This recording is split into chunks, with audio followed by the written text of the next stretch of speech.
Jason, how are you? Really good. Yeah, I'm ready to go. All right, good stuff. So, Monte Yoho, the Outlaws, what you been up to these past few weeks? Well, the past 2 weeks have been a little rough for me. I've been healing up from a little surgery I had. I had a cervical disc rupture on me, and unfortunately, it controlled my left arm, which has made playing a little difficult, but it's coming back real nice. How do you get injuries like that, playing drums? Well, I think it was a combination of playing drums and just the disc ready to go. The doc said it's been ready to go for years, and I was lucky to get along this long with it. But it just finally went. I hear a lot of people get this same problem. I'm not sure if it's directly related to the drum set, but I know that playing drums as hard as I have for so many years probably added to it. Now you're keeping good and busy. Besides that? Yes, we have. We've had a pretty busy year. The Outlaws have been out most of the summer doing, I would say, a little less than we would normally do, but it's been a good year. And we've had a lot of turnout and a lot of great festivals. And we've recorded a lot of new music. It's going to be all hopefully released next year. So, yeah, it's been a great year. So how many songs would you say the Outlaws got, prepared for a new album in the future? I would say that we have 12 songs prepared right now. Of course, in pre-production, we may drop a few and add a few more. It's just a wait-and-see situation. But the majority of the writing that Henry Paul and Billy Crane did is pretty much finished. There's demos that we released that was, I believe they put 8 or 10 songs on it.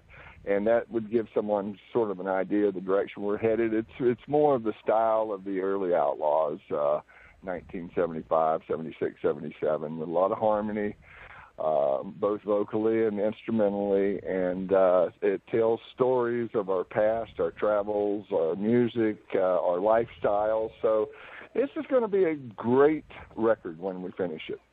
Would you say your recording techniques, are sticking to the same way you guys recorded back in the 70s? Or are you guys changing altogether?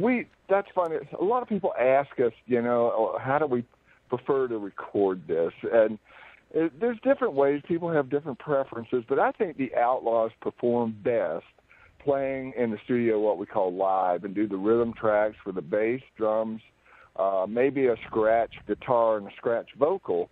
And getting the basic rhythm track like that, and then letting everybody come in and do their overdubs and work from there. But I really like the live concept of everybody in the room doing what they do at the same time.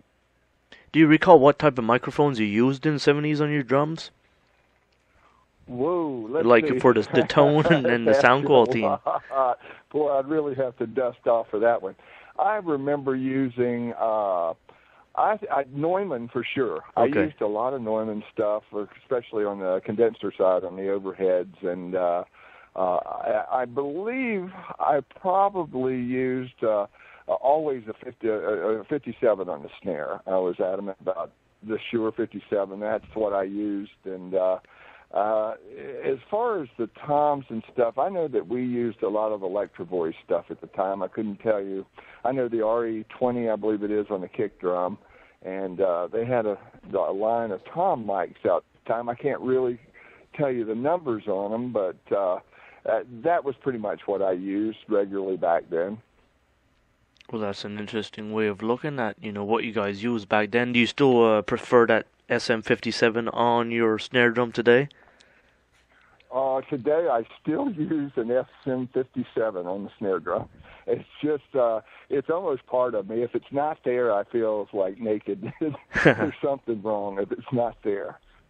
You don't want a sound man to bring you a 58 by accident.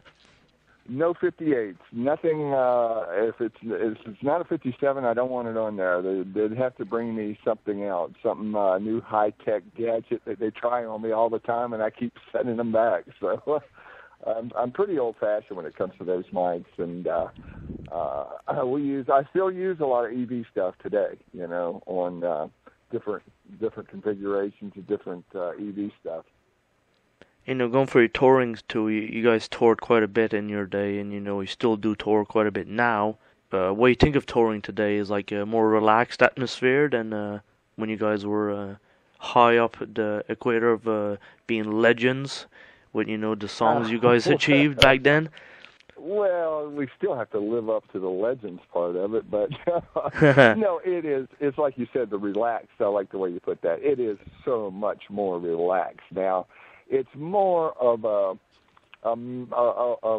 fun memory and recreation of what we knew as youngsters out there for the first time, and recreate that energy. And I think that is the best part of this band today, is the energy level is still right where it was when we dropped off, back in the 70s. And I think it is more relaxed. We are definitely more playful on the stage. We don't take ourselves nearly as seriously as we did at one time. But, as I said, it's a lot more fun. In the travel, I think we did. There were years when we first came out that we absolutely did 300 one-nighters a year. I mean, it was torturous out there the first few years. They had us on the road the entire time, and when we came off the road, we went right back into the studio. But that has relaxed a lot. We might do 80 dates a year, maybe 100. We'd like to do 100. And it gives us a little more time, too, to enjoy the travel. We all enjoy riding in the bus, seeing the country still today, and going back to the same places that we played since 1974 or 5. And in that respect, yeah, it is a lot more fun and relaxed now. And there's one more thing you guys probably get at your shows is the kids of today. Because you guys are on like Rock Band and Guitar Hero with, the famous Green Grass and High Tide song.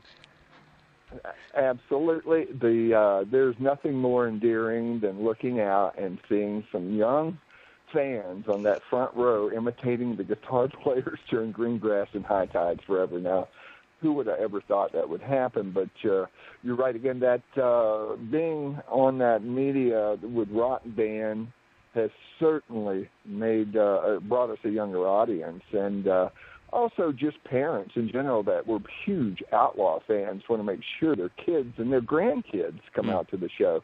So, we see a lot of that, and that is like really rewarding to see that. And we enjoy it. We take time and, try to greet every youngster out there and talk to them in a meet and greet line after the show. And it's important to us. We really respect that second generation. Because what I see too also with that is like a lot of kids were, let's say kids from 20 years below, they wouldn't have a clue of these songs. But, now they're like discovering the pure genius of the Outlaws and they're saying, where did we miss these guys all these years? Oh, well, thank you for that. But it is amazing when you do. There's a lot of courses. So many people out there have never heard of the band, weren't around during that particular era. But there are kids out there that are singing the songs now, word for word, out there that I'll notice and I go, I cannot believe that these kids actually know the lyrics to these songs. And it's probably from growing up in a household that were Outlaw fans and played the records all the time. Do you find that the Outlaw fans, have stuck around for all these years, and they truly believed in the Outlaws? And whenever you guys had an album out, they would purchase this and just... Absolutely. We have a core audience. We were never a hit-based, hit-driven band.